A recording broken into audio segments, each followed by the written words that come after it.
बिस्मिल्लाहिर्रहमानिर्रहीम।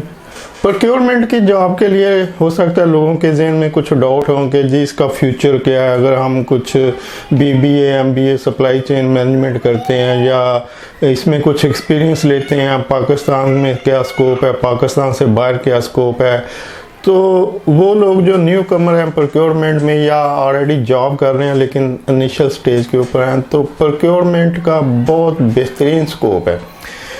याद रखें किसी भी ऑर्गेनाइजेशन में तीन डिपार्टमेंट जो है ना वो चहीते और मोस्ट इम्पॉर्टेंट डिपार्टमेंट होते हैं।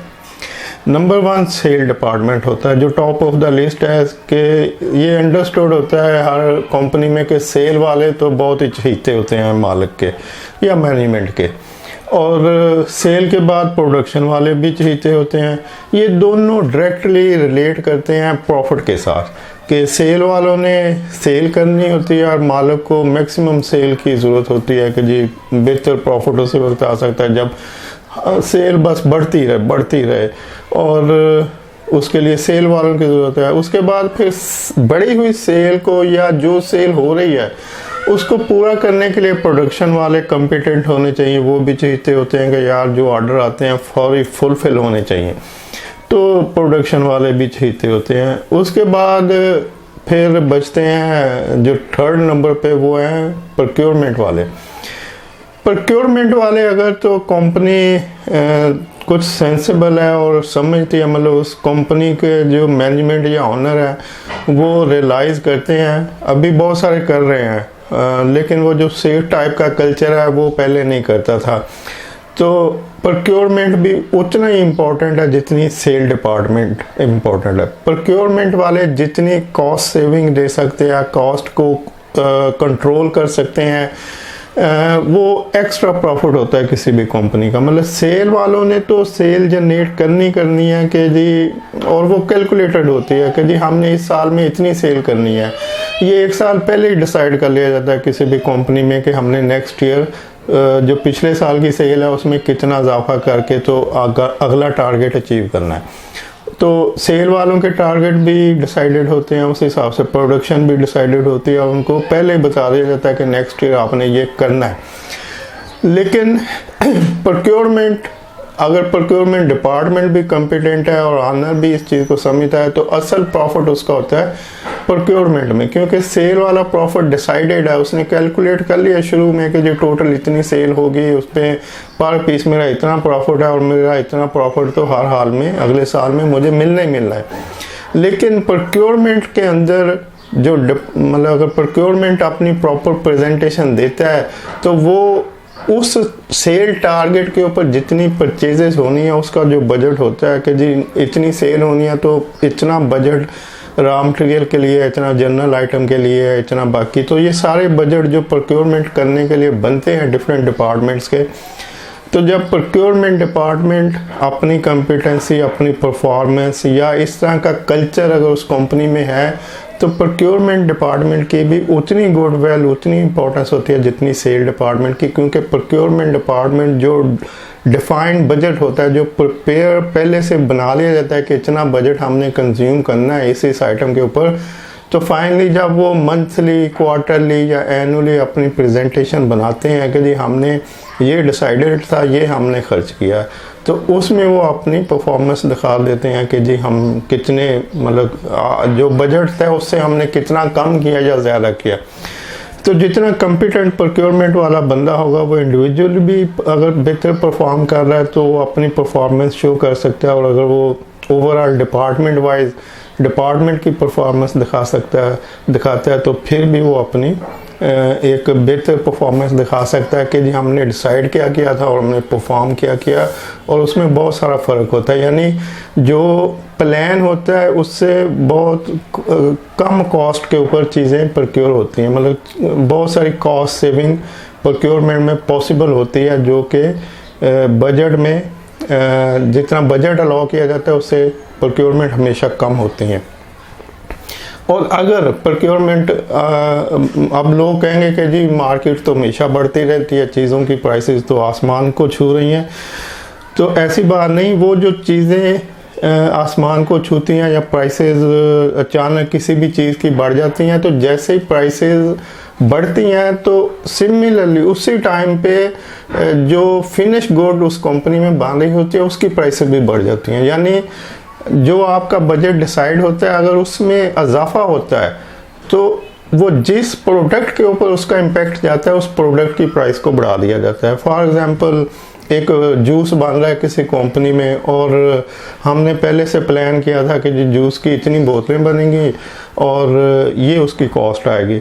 अब वो जो कॉस्ट आ रही है उसमें से कोई एक आइटम बढ़ गई, जैसे शुगर की प्राइस बढ़ गई या पैकिंग मटेरियल की प्राइस बढ़ गई या किसी और मटेरियल की प्राइस बढ़ गई, तो जैसे ही वो प्राइस बढ़ेगी प्रोक्योरमेंट वाले उसी वक्त अकाउंट्स, फाइनेंस को, मैनेजमेंट को, ऑनर को इन्फॉर्म करेंगे कि जी ये प्राइसेस मार्केट में बढ़ रही हैं, जो हमारा बजट था उससे आगे जा रही हैं, तो आप देखें क्या करना है। तो उसके ऊपर फिर जो फिनिश प्रोडक्ट होती है, अगर शुगर की प्राइस बढ़ी और जूस सेल कर रहे हैं तो वो जूस का डब्बा अगर 50 रुपए का तो वो उसको 55 रुपए का कर देंगे। तो वो जो प्राइस बढ़ने का इम्पैक्ट है, यानी रॉ मटेरियल के ऊपर जो प्राइस बढ़ने का इम्पैक्ट है वो फिनिश गुड के ऊपर चला जाता है और प्रोक्योरमेंट वाले फिर अपनी परफॉर्मेंस को उसी लेवल पे शो कर सकता है कि देखिए जी ये बजट था, ये हमने इसमें कॉस्ट सेविंग की है। तो वो जो कॉस्ट सेविंग प्रोक्योरमेंट के ऊपर होती है वो मालिक का एक्स्ट्रा प्रॉफिट होता है। जितना बेहतर प्रोक्योरमेंट वाले परफॉर्म कर सकते हैं वो मालिक का एक्स्ट्रा प्रॉफिट होता है, और ये वो प्रॉफिट नहीं होता जो उसने साल के शुरू में कैलकुलेट किया होता है। ये कुछ भी हो सकता है, यानी ये अनएक्सपेक्टेड प्रॉफिट होता है, और ये सारे का सारा डिपेंड करता है उस हेड ऑफ डिपार्टमेंट और उसकी टीम के ऊपर जो डिपार्टमेंट में परफॉर्म कर रही होती है। तो मकसद बताने का कि प्रोक्योरमेंट की जॉब उतनी ही इम्पोर्टेंट है जितना कि सेल डिपार्टमेंट इम्पोर्टेंट है, जो कि प्रॉफिट मेकिंग डिपार्टमेंट होता है, जितना प्रोडक्शन डिपार्टमेंट इम्पोर्टेंट होता है। इसके अलावा बाकी जितने भी डिपार्टमेंट होते हैं किसी भी ऑर्गेनाइजेशन में, वो HR हो, वो अकाउंट फाइनेंस हो, वो एडमिन हो, सिक्योरिटी हो या कोई भी और जो भी आपको मैंने नहीं गिनाया और आप समझते हैं कि ये डिपार्टमेंट भी होता है, तो ये सारे सपोर्टिंग डिपार्टमेंट होते हैं। इन्होंने फंक्शनली इनका कोई रोल नहीं होता, यानी इन्होंने जस्ट सपोर्ट करना होता है सेल को, प्रोडक्शन को, प्रोक्योरमेंट को। बाकी प्रोक्योरमेंट भी एक तरह से सपोर्टिंग ही है प्रोडक्शन के लिए, और प्रोडक्शन सपोर्टिंग है सेल के लिए। तो लेकिन जो मेजर 3 डिपार्टमेंट मैंने बताया है कि जी सेल है, प्रोडक्शन है और प्रोक्योरमेंट है। प्रोक्योरमेंट को अब आप सप्लाई चेन भी कह सकते हैं। तो अगर आप इसको सप्लाई चेन लेंगे तो फिर तो ये सब के ऊपर छा जाता है, यानी ये एक अम्ब्रेला है। सप्लाई चेन पूरी ऑर्गेनाइजेशन का नाम ही सप्लाई चेन है अब तो, क्योंकि सप्लाई चेन में हर डिपार्टमेंट आ जाता है, और अगर कोई नहीं आता तो वो उसको सपोर्ट कर रहा होता है तो वो भी उसके अंदर आ जाता है। तो इस तरह से अगर हाँ, ये पहले मैं आपको बता दूं, ये मेरे पीछे काफ़ी दिनों से पड़ा हुआ है, वकास है फैसलाबाद से। तो जी सलाम, कैसे हैं आप? ठीक ठाक हैं? अच्छा सर, एक दो माइंड में क्वेश्चंस थे, काइंडली वो जरा ब्रीफ कर दीजिए कि प्रोक्योरमेंट जो फील्ड है इसका जो फ्यूचर है उसके बारे में थोड़ा सा गाइड कर दें कि इसका फ्यूचर क्या है, क्या हो सकता है, क्या होने जा रहा है।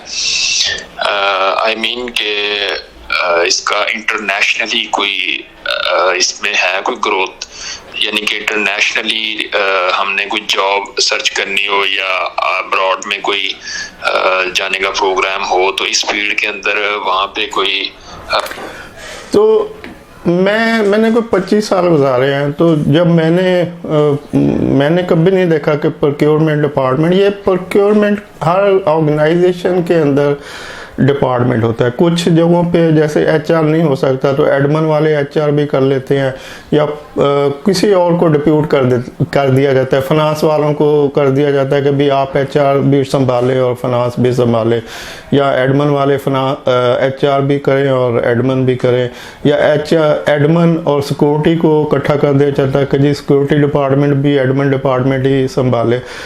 ऐसे मुख्तलिफ जो डिपार्टमेंट्स हैं ये मर्ज किए जा सकते हैं। अगर ऑर्गेनाइजेशन छोटी है तो वहाँ पे 2-3 डिपार्टमेंट्स को एक ही डिपार्टमेंट बना के चलाया जा सकता है काम। लेकिन प्रोक्योरमेंट डिपार्टमेंट ऐसा है कि जो हर हाल में, ऑर्गेनाइजेशन छोटी हो, बड़ी हो, मिडिल साइज़ की हो, बहुत बड़ी हो, प्रोक्योरमेंट डिपार्टमेंट हर हाल में हर ऑर्गेनाइजेशन में होता है। जिस जगह भी 2, 3, 4 लोग काम कर रहे होंगे वहाँ पे कुछ ना कुछ ख़रीदने के लिए उनको ज़रूरत होती है। वो फूड आइटम हो सकते हैं, वो टॉयलेटरी हो सकती है, वो स्टेशनरी हो सकती है, कंप्यूटर के आइटम हो सकते हैं, अगर वो सर्विसेज इंडस्ट्री है। और अगर वो मैन्युफैक्चरिंग प्रोसेस चल रहा है, बेशक 2-4 लोगों का ही हो, तो भी उनको रॉ मटेरियल की भी ज़रूरत होगी और वो सारे जो मैंने गिनाए हैं जनरल आइटम वो भी ज़रूरत होगी। और वो क्या करेंगे कि अगर 4 बंदे काम कर रहे हैं किसी एक मशीन के ऊपर, तो वो कहेंगे कि यार ये जो ख़रीदने वाली ज़िम्मेदारी है ये आप कर लो, आपने मशीन को भी देखना है, लेकिन फारग टाइम में घर जाने से पहले ये चीज़ें भी ख़रीदनी है, ये ज़िम्मेदारी आपकी है। दूसरा बंदा जो होगा वो किससे कहेंगे आपने मशीन को भी देखना है, लेकिन आप साथ एडमन और सिक्योरिटी को भी देखेंगे। तीसरे को कहेंगे आपने मशीन को भी देखना है, लेकिन न्यू हायरिंग अगर ज़रूरत पड़ी तो वो आपने। तो मतलब हर जगह पे प्रोक्योरमेंट ज़रूर होगी, खा वो छोटी सी हो, क्योंकि स्टोर और प्रोक्योरमेंट 2 ऐसी चीज़ें हैं जो किसी भी जगह पे हर हाल में होती हैं, खा वो छोटी ऑर्गेनाइजेशन हो बड़ी हो। तो अब रह जाता है कि जी इंटरनेशनल लेवल पे प्रोक्योरमेंट का क्या स्कोप है। तो जैसे पाकिस्तान में हर जगह पे प्रोक्योरमेंट, हर ऑर्गेनाइजेशन में प्रोक्योरमेंट की ज़रूरत है, ऐसे पूरी दुनिया में आप किसी जगह भी चले जाएंगे तो प्रोक्योरमेंट की जॉब आपको हर जगह पे अवेलेबल होंगी। आप गल्फ़ कंट्री में चले जाएं, दुबई, कुवैत, सऊदी अरब, ये सब प्रोक्योरमेंट की बेपनाह जॉब्स हैं वहाँ पे। आप यूरोप, अमेरिका में चले जाएं, कनाडा, ऑस्ट्रेलिया में चले जाएं, वहाँ पे भी आपको प्रोक्योरमेंट की जॉब मिलेगी। जो गल्फ़ कंट्रीज़ हैं वहाँ पे आपको सिप्स है, जो ये चार्टर्ड इंस्टीट्यूट है प्रोक्योरमेंट का, वहाँ की अगर आपकी सर्टिफिकेशन है तो आपको बहुत जल्दी और हाथों हाथ जॉब मिल जाएगी। और अगर आपके पास सर्टिफिकेशन नहीं है तो फिर आपको छोटे लेवल की कोई भी क्लरिकल जॉब तो बड़ी आसानी से मिल जाती है। लेकिन अब जो गल्फ़ कंट्रीज़ है ये स्ट्रिक्टली फिर सर्टिफिकेशन पे जाना शुरू हो गए हैं कि जी आपके पास कोई ऑथेंटिक सर्टिफिकेशन हो, कि कोई बॉडी सर्टिफाई करे कि आपका प्रोक्योरमेंट में जो एक्सपीरियंस आप अपने सीवी के ऊपर लिख रहे हैं या जो स्किल आप अपने सीवी पे लिख रहे हैं ये सारा कुछ आपके पास है, इसको कोई सर्टिफाई करे। तो इसके लिए फिर सिप्स है। और अभी ये मुदस्सिर साहब का SCM डू जो ये हो सकता है बहुत सारे लोगों के लम्बे होगा, ये काफ़ी ग्रो कर रहे हैं और इससे आप इनसे कर सकते हैं। और फिर अगर आप अमेरिका, कनाडा में जाते हैं तो वहाँ पे फिर अपनी उनके सर्टिफिकेशन की बॉडीज़ हैं जो इंटरनेशनली रिकग्नाइज्ड हैं। जैसे सप्लाई चेन में बहुत सी सर्टिफिकेशन बॉडीज़ हैं, यूरोप है, ऑस्ट्रेलिया, कहीं भी जाएंगे तो आपको बड़ी आसानी से जॉब मिल जाएगी अगर आपके पास सर्टिफिकेशन होगी। पाकिस्तान में अभी इस तरह की कोई ज़रूरत नहीं है, ना ही लोग इसको कुछ मतलब बहुत कोई क्वालिफाइड HR वाला होगा तो वो हो सकता है जस्ट अपनी सेटिस्फेक्शन के लिए कि यार मैं चूँकि बाहर से पढ़ के आऊँ तो ये मैं प्रोक्योरमेंट का कोई बंदा हायर कर रहा हूँ तो मैं ऐसे ये तो पूछूं कि आपने क्यों नहीं सर्टिफिकेशन की किसी बॉडी से, तो वो हो सकता है पूछे। अदरवाइज पाकिस्तान में अभी इस तरह का ट्रेंड नहीं है, या है तो वो जो हायर लेवल की HOD टाइप की जॉब्स होती हैं, GM और इंचार्ज, हेड ऑफ डिपार्टमेंट वगैरह, तो वहाँ पे पूछा जा सकता है कि आपके पास सर्टिफिकेशन है कि नहीं है। तो पाकिस्तान में तो अभी आप कर सकते हैं, बड़ी आसानी से किसी भी प्रोक्योरमेंट जॉब को कर सकते हैं।